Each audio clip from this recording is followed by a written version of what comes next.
ನಂದ ಗೋಕುಲ ಸೀರಿಯಲ್ನಲ್ಲಿ ಮೀನಾ ಅವ್ರ ತಂದೆಯ ಬರ್ತಡೇಯನ್ನು ಜ್ಞಾಪಕ ಇಟ್ಕೊಂಡು, ಇವತ್ತು ನಮ್ಮ ತಂದೆ ಬರ್ತಡೇ ಅಲ್ವಾ, ಅವ್ರ ಮನೆಗೆ ಹೋಗ್ಬಿಟ್ಟು ಏನಾದರೂ ಗಿಫ್ಟ್ ಕೊಟ್ಬಿಟ್ಟು, ತುಂಬ ದಿನ ಆಯಿತು ಮಾತಾಡಿಲ್ಲ, ಮಾತಾಡಿದ್ರು ಬರೋಣ ಅಂತ ಹೇಳಿಬಿಟ್ಟು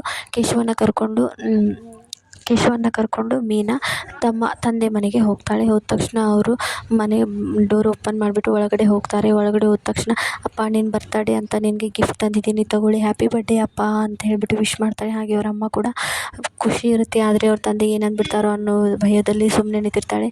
ಅಪ್ಪ ತಗೊಳ್ಳಿ, ವಾಚ್ ಹೇಗಿದೆ ನೋಡಿ, ಹಾಕೊಂಡು ನೋಡಿ ಚೆನ್ನಾಗಿದೆಯಾ ಅಂತ ಕೇಳ್ತಾಳೆ. ಅದಕ್ಕೆ, ನೀನು ಯಾವತ್ತು ಈ ಬಿಕಾರಿ ಜೊತೆಗೆ ಓಡೋದೆ, ಯಾವತ್ತಿಗೆ ನಿನ್ನ ಸಂಬಂಧ ಮುಗಿದೋಯ್ತು, ಇವತ್ತೇ ನನ್ನ ಬರ್ತಡೇ ಇದೆ ಅಂತ ನೀನು ಇಷ್ಟು ಇದ್ರದ್ದು ನನಗೆ ಗಿಫ್ಟ್ ತೊಗೊಂಬಂದಿದೀಯಾ, ನೀ ನನ್ನ ಮಗಳೇ ಅಲ್ಲ ಅಂತ ನಾನು ಆವತ್ತೇ ಹೇಳಾಗಿದೆ. ನೀನು ಈಗಲಾದರೂ ಇವನನ್ನು ಬಿಟ್ಟು ಬಂದರೆ ನಾನು ನಿನ್ನ ಮಗಳಂತ ಎಕ್ಸೆಪ್ಟ್ ಮಾಡ್ತೀನಿ, ಇವನು ಬಿಡೋಕ್ಕೆ ರೆಡಿ ಇದೆಯಾ ನೀನು ಅಂತ ಆ ತಂದೆ ಕೇಳ್ತಾರೆ. ಅದಕ್ಕೆ ಮೀನಾ, ಅಪ್ಪ ಏನು ಮಾಡ್ತಿದ್ದೀರಾ, ನಿಮಗೆ ಬುದ್ಧಿ ಇದೆಯೋ ಇಲ್ಲೋ, ಇವರು ನನ್ನ ಗಂಡ, ಇವ್ರ ಜೊತೆ ಮದುವೆ ಮಾಡಿ ಸಂಸಾರ ಮಾಡ್ತಾ ಇದ್ದೀನಿ, ಇವ್ರನ್ನ ಬಿಟ್ಟು ಬಾ ಅಂತ ಹೀಗೆ ಹೇಳ್ತೀರಾ, ಏನಪ್ಪ ನೀವು ಹೀಗೆ ಮಾತಾಡ್ತಿದ್ದೀರಾ, ಆಗೋದೆಲ್ಲ ಮರಿಬಾರ್ದಾ ಅಂತ ಹೇಳಿಬಿಟ್ಟು ಮೀನಾ ಹೇಳ್ತಾಳೆ.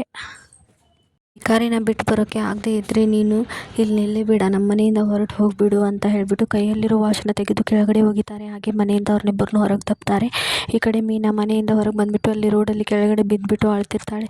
ಅಪ್ಪ ನನ್ನನ್ನು ಇನ್ನೂ ಇಷ್ಟು ವರ್ಷ ಆದರೂ ಇನ್ನೂ ಕ್ಷಮಿಸ್ತಾನೆ ಇಲ್ಲ, ನಾನೇನು ತಪ್ಪು ಮಾಡಿದ್ದೀನಿ ಅಂತದ್ದು ಯಾರೂ ಮಾಡಲಾರದು ಮಾಡಿದ್ದೀನ, ಅದು ಇದು ಅಂತ ಹೇಳಿಬಿಟ್ಟು ಮೀನಾ ಅಳ್ತಿರ್ತಾಳೆ. ಕೇಶವ ಮೀನನ್ನು ಸಮಾಧಾನ ಮಾಡ್ತಿರ್ತಾನೆ. ಇಷ್ಟ ಆಗುತ್ತೆ ಇವತ್ತಿನ ಎಪಿಸೋಡ್. ನೆಕ್ಸ್ಟ್ ಎಪಿಸೋಡ್ಗಾಗಿ ಸಬ್ಸ್ಕ್ರೈಬ್ ಮಾಡಿ. Stay tune. ಬಾಯ್.